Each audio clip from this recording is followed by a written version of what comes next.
नमस्कार. दीपा रेसिपीच्या यूट्यूब चॅनलमध्ये सर्वांचे मनपूर्वक स्वागत आहे.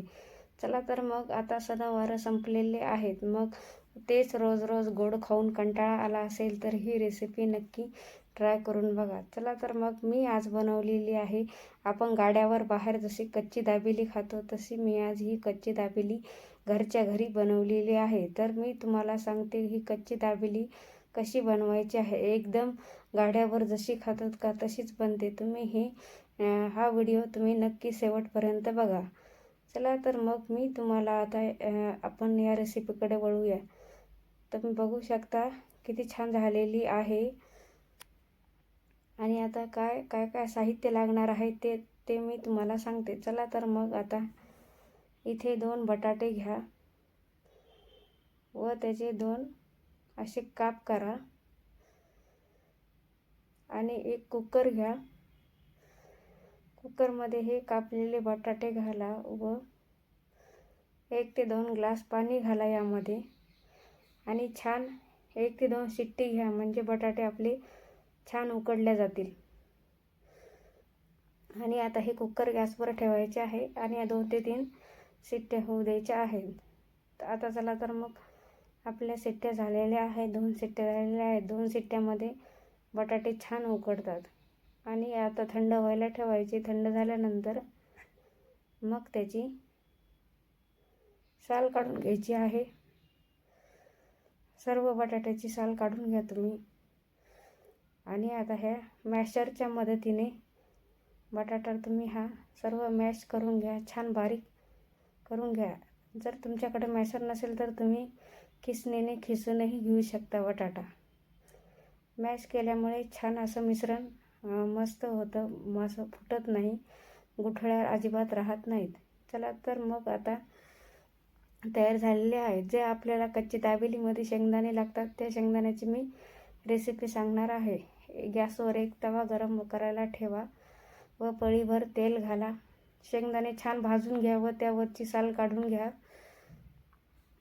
आणि तेल गरम झाले की त्यामध्ये चिमूटभर हळद घाला व अर्धा चमचा तिखट घाला. आणि थोडेसे चवीनुसार मीठ घाला. आता हे चमच्याने सर्व तेल आणि हळद एकत्र करा. आणि थोडेसे मीठ घाला. जास्त मीठ घालू नका कारण की ते खारट होण्याची शक्यता असते. व आपले हे शेंगदाणे भाजलेले आहेत ते आता हे त्या फोडणीवर घाला व चमच्याच्या मदतीने सर्व एकजीव करा. आणि मसाला छान हा शेंगदाण्याला लावा. शेंगदाणे खूप छान लागतात कच्ची दाबेलीमध्ये. व वरतून तुम्हाला हवा असेल तर तुम्ही चवीसाठी चाट मसालाही घालू शकता. यामध्ये मी चाट मसाला घातलेला आहे. त्याने चव अजूनही छान वाढते ते. आणि व चमच्याने 1 ते 2 मिनिट परतून घ्या. आणि सर्व मसाले हे शेंगदाण्याला लागले की नंतर गॅस बंद करा. तुम्ही बघू शकता आपले मसाला शेंगदाणा तयार झालेले आहेत. कच्ची दाबेलीमध्ये टाकण्यासाठी तयार झालेले आहेत. चला तर मग आता पुढे अजून काय काय लागणार आहे ते मी तुम्हाला सांगणार आहे. चला तर मग आता गॅसवर एक छोटीशी कढई गरम करायला ठेवा व त्यामध्ये तेल घाला. 1 ते 2 पळ्या तेल घाला. तुम्हाला जेवढं तेल पाहिजे तेवढं घाला तुम्ही. व तेल तापले की त्यामध्ये जिरे घाला. कढीपत्ता टाका. चिमूटभर हळद टाका. व 1 चमचा लाल तिखट घाला. तुम्हाला जसं तिखट पाहिजे तसं तुम्ही तिखट घालू शकता. व यामध्ये मी कच्ची दाबेली मसाला घातलेला आहे. घरी बनवलेला नाही. मी हा दुकानातून विकत आणलेला आहे. कच्ची दाबेली मसाला भेटतो दुकानामध्ये विकत. तो टाकलेला आहे 2 चमचे मोठा. आणि थोडेसे पाणी घालून हे सर्व मसाले आता परतून घ्यायचे आहेत. तर पाणी घातल्यामुळे सर्व मसाले हे एकजीव होतात व चव छान लागते.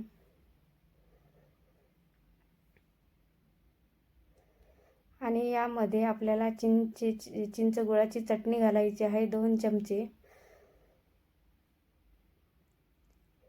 2 ते 3 चमचे तुम्ही चिंचगुळाची चटणी घालू शकता. जसं तुम्हाला गोड हवं आहे तसं तुम्ही ही चिंचगुळाची चटणी तुम्ही घालू शकता. तुम्ही घरीही बनवू शकता किंवा तुम्ही दुकानातही विकत आणू शकता. मी ही चिंचगुळाची चटणी विकत आणलेली आहे. आणि आपण हा मॅश केलेला बटाटा यामध्ये घालणार आहोत, ह्या मसाल्यामध्ये. व आता हे सर्व मसाले व बटाटा आपल्याला एकजीव करायचा आहे. आणि हे मिश्रण आपल्याला जास्त घट्ट करायचं नाही. जसं आपण शिरा करतो का तसंच करायचं आहे. एकदम पातळ नाही आणि जास्त घट्टही नाही, एकदम मध्यम करायचं आहे. आणि चमच्याच्या मदतीने जर बटाट्यामध्ये जर गुठळ्या राहिल्या असाल तर तुम्ही चमच्याच्या मदतीने त्या सर्व अशा हे करू शकता. व चवीनुसार मीठ घाला व परत एकजीव करा सर्व मिश्रण. आता तुम्हाला जर अजून पाणी लागत असेल तर तुम्ही यामध्ये पाणी वाढू शकता. ते मला पाणी टाकायची गरज पडलेली नाही. तुम्ही बघू शकता मिश्रण हे छान झालेलं आहे. अगदी आपण शिरा बनवतो का तसंच बनलेला आहे. एकदम घट्टही नाही आणि एकदम पातळही नाही, एकदम मध्यम बनलेला आहे. व गॅस बंद करा आता. तर चला तर मग कच्ची दाबेलीमध्ये घालण्यासाठी झालेला मसाला आपला तयार झालेला आहे. त्याला थोडा थंड होऊ द्यायचा आहे. व वरतून बारीक चिरलेली कोथिंबीर घाला. खूप छान लागतं. जसं आपण गाड्यावर खातो ना बाहेर तसाच हा कच्ची दाबेली झालेली आहे. खायला खूप छान लागते. आणि आता सणावारामध्ये गोड गोड खाऊन खूप कंटाळा आला असेल तर तुम्ही ही रेसिपी नक्की एकदा करून बघा.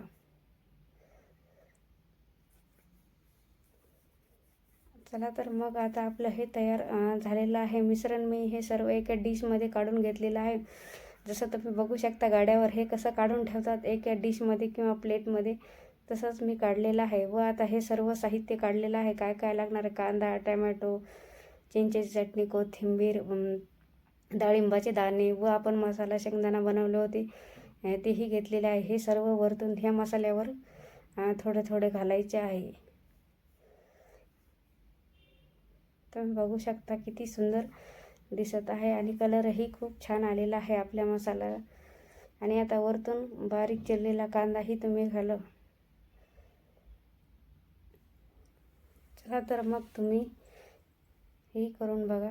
चला मग आता आपले पाव, मी पाव विकत आणलेले आहेत. आता कसे भरायचे आहेत ते मी सांगणार आहे. पाव असा छान कापून घ्या. दोन्ही पाव आपल्याला कापून घ्यायचे आहेत. जर तुम्हाला अजून माझे व्हिडिओज बघायचे असेल तर या व्हिडिओच्या लिंक खाली मी डिस्क्रिप्शन बॉक्समध्ये अजून लिंक दिलेली आहे, तुम्ही जाऊन बघू शकता व्हिडिओज. चला तर मग आता पाव आपला कापलेला आहे व त्यावर दोन्ही बाजूने हे चिंचगुळाची चटणी लावून घ्यायची आहे. दोन्ही पावला तुम्ही लावून घ्या. तुम्ही यामध्ये ग्रीन चटणीही घालू शकता. पुदिना चटणी असेल तर तीही तुम्ही घालू शकता, चव अजून वाढेल. आणि लसणाची लाल चटणी असेल तर अजून खूपच सुंदर लागेल.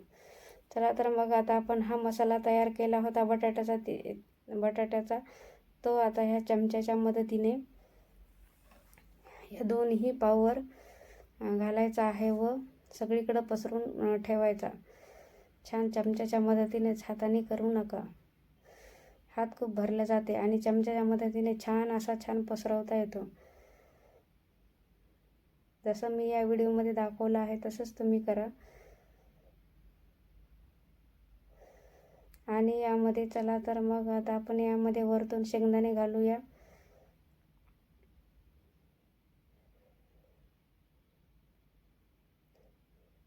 डाळिंब घाला थोडेसे.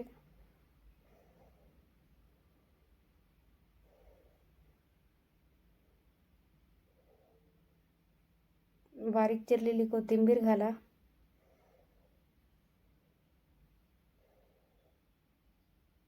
व शेवही घाला चमच्याने किंवा हाताने घालू शकता.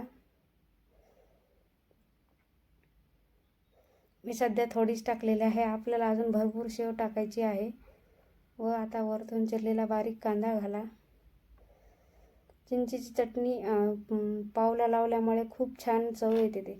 चला तर मग आता हे पाव असे दाबून घ्या व आता हे जे साईड उघडे आहेत त्याला आपल्याला जो मसाला आहे बटाट्याचा ते आपल्याला आता हे सर्व बाजूने तोंड बंद करायचं आहे मसाला लावून.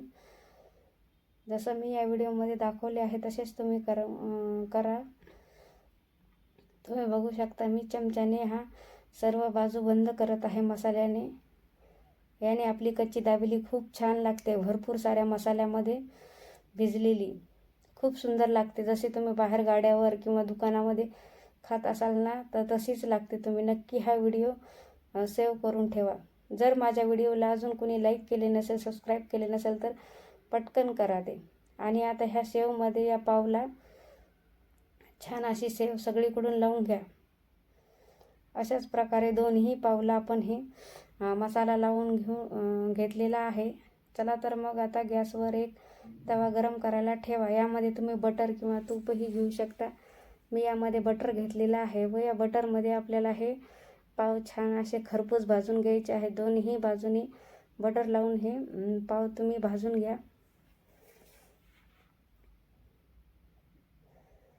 तुमच्याकडे तूप किंवा बटर दोन्हीपैकी कोणतेही असेल तरी तुम्ही त्यामध्ये भाजून परतून घ्या. बटर लावले तर चव खूप छान येते ते. एकदम जशी गाड्यावर भेटते तशीच येते चव ते. व जर चिमट्याने तुम्ही असे हे आलटून पलटून छान दोन्हीकडूनही खरपूस भाजून घ्या. तुम्ही बघू शकता कलर किती सुंदर आलेला आहे आणि आपले पाव किती छान भाजलेले आहेत. चला तर मग आता हे दोन्ही थोडे थोडे आलटून पलटून भाजून घ्यायचे आहे. आणि आता गॅस बंद करा व खायला घ्या. तुम्ही बघू शकता आपले तयार आहे.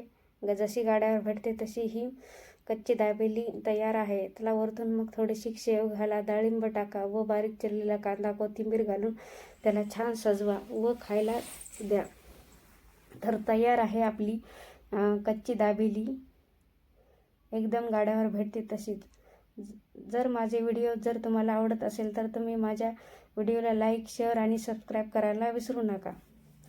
जर तुम्हाला अजून माझे कोणतेच नवीन व्हिडिओज पाहायचे असेल तर माझ्या चॅनलला नक्की सबस्क्राईब करा व या व्हिडिओच्या लिंक खाली डिस्क्रिप्शन बॉक्समध्ये मी लिंक दिलेले आहेत वेगवेगळ्या व्हिडिओचे. तुम्ही त्यामध्ये जाऊन बघू शकता. तुम्ही बघू शकता आपली कच्ची दाबेली एकदम तयार झालेली आहे. धन्यवाद.